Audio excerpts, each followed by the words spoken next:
துலா ராசிக்குண்டான September மாத பலன்களை பத்தி நம்ம இப்ப பார்க்கலாம். துலா ராசியை பொறுத்த வரைக்கும் பாத்துட்டீங்கன்னா உங்க ராசி அதிபதியும் 8ஆம் அதிபதியும் சுக்கிரனே. அவர் இருக்கக்கூடிய வீடு அப்படின்னு பாத்தீங்கன்னா 10ஆம் வீட்டுல 14ஆம் தேதி வரைக்கும் இருக்காரு. அப்ப துலா ராசி துலா லக்னக்காரர்களுக்கு 14ஆம் தேதி வரைக்கும் தொழில் வளர்ச்சிகள் உண்டு, பொருளாதார வளர்ச்சி உண்டு, திடீர் வருமானங்கள் உண்டு. 8-10 தொடர்பு ஏற்பட்டா கொஞ்சம் தொழில பிரச்சனைகளும் வரும், ஆனா வருமானத்தையும் ஏற்படுத்தி கொடுத்து விடுவார் அப்படிங்கறத முற்றிலும் உண்மை. அப்ப துளாராசியை பொறுத்த வரைக்கும் ஏதாவது ஒரு காரண கட்டங்கள்ல நிச்சயமாக 14ஆம் தேதி வரைக்கும் பெயர் புகழ் மதிப்பு தொழில் ரீதியாக இருக்கக்கூடிய எல்லாமே உங்களுக்கு சக்சஸ் ஆகிறதுக்கு உண்டான வாய்ப்புகளும் உண்டு. 14ஆம் தேதிக்கு மேல கேதுவோட சேரப்போகிறார். லக்ன ரீதியாக இது பாதகாதிபதி, பாதகஸ்தானம் அது. அப்ப 14ஆம் தேதிக்கு மேல கேதுவோடு இருக்கும்போது உங்க ஜாதகத்துல சுக்கிரன் கேது சேர்க்கை இருந்ததுன்னா கண்டிப்பாக பாத்தீங்கன்னா பெண் சாபம் உள்ள அமைப்பை ஏற்படுத்தி கொடுப்பார்.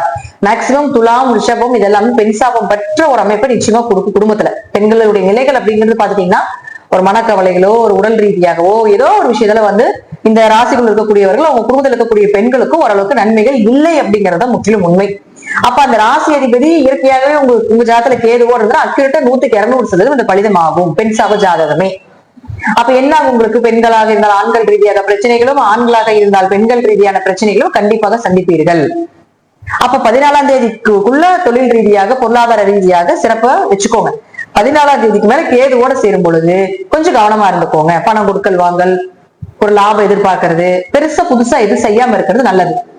அடுத்தது செவ்வாய் பொறுத்த வரைக்கும் பாத்தீங்கன்னா 2 7 குடையவராகி உங்களுடைய ராசிக்கு 12ல நிக்கிறார்.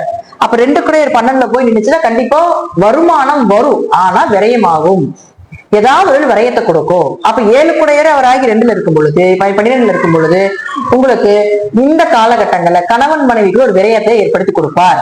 அதே போல பாத்துட்டீங்கன்னா 7-12 தொடர்பு ஏற்பட்டா வெளிநாடு வெளியூர் இம்போர்ட் எக்ஸ்போர்ட் பிசினஸ் பண்றது இதெல்லாமே கொஞ்சம் பார்த்து யோசிச்சு பண்றது சிறப்பு.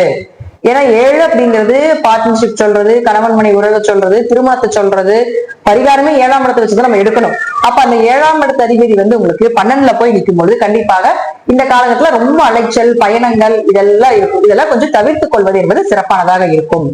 அடுத்தது சூரியனை பொறுத்த வரைக்கும் பாத்தீங்கன்னா உங்களுடைய ராசிக்கு 11ல நிக்கிறார். அவரும் கேதுவோட தான் இருக்காரு. இயற்கையாகவே சூரியன் கேது சேர்க்கை ஜாதகத்துல பித்ரு தோஷம், தந்தை வழி கர்ம தோஷங்கள், பரம்பரை தோஷங்கள் இதெல்லாம் நம்ம சூரியன் கேது வச்சு நம்ம எடுக்கலாம், என்னென்ன இருக்கு அப்படின்னு எடுக்கலாம்.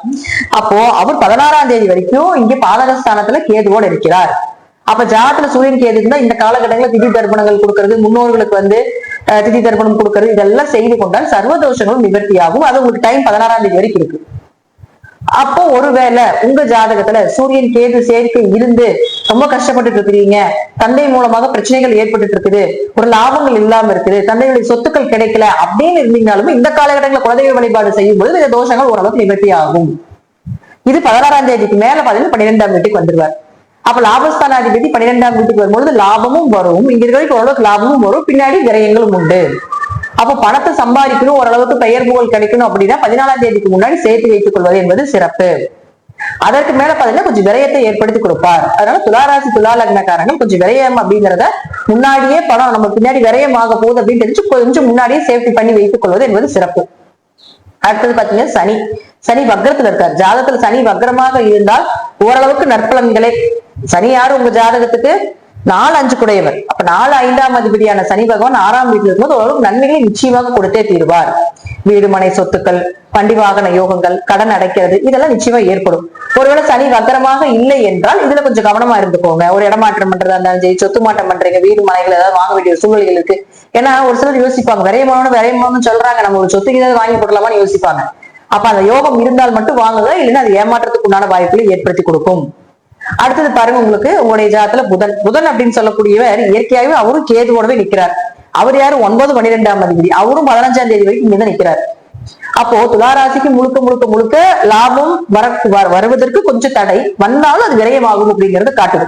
ஏன்னா அவரு உங்களுக்கு 12ஆம் வீட்டுக்கு வந்துடுறாரு 16ஆம் தேதி வரை. 14ஆம் தேதிக்கு மேல அங்க ஆட்சி உச்சம் பலம் பெற்று இருக்கிறார். இங்க இருந்தாலும் உங்களுக்கு சாதாரண கேதுவோடு இருக்கும்போது லாப தடைகள் உண்டு. ஆனா இங்க வந்ததுக்கு அப்புறம் பாத்தீங்கன்னா ஆட்சி உச்சம் பெறும்போது லாபத்தை கொடுக்கும், விரயத்தையும் கொடுக்கும், ரெண்டுமே இருக்கும். இங்க கேதுவோடு இருக்கிறத விட இங்க ஆட்சி உச்சம் பலம் பெறும் பொழுது ஓரளவுக்கு சுய முயற்சியா சம்பாதிச்சு வரக்கூடிய அமைப்பையும் நிச்சயமாக ஏற்படுத்தி கொடுத்து விடுவார். சோ துலாத்தை பொறுத்த வரைக்கும் பாத்தீங்கன்னா உங்களுடைய பிளானிங் எல்லாமே இந்த மாதம் 14ஆம் தேதிக்கு முன்னாடி வைத்துக் கொள்வது நல்லது. எதுவாக இருந்தாலும் 14ஆம் தேதிக்கு மேல கொஞ்சம் அமைதியாக என்ன நடக்குதோ கொஞ்சம் விரயமானாலும் ஆயிட்டு போகுது. இது இந்த சூழ்நிலையில ஏதோ ஒண்ணு பண்ணதான் வேணும் அப்படிங்கிறதுக்காக அதை கடந்து போவது என்பது ஒரு சிறப்பான விஷயமாக இருக்கும்.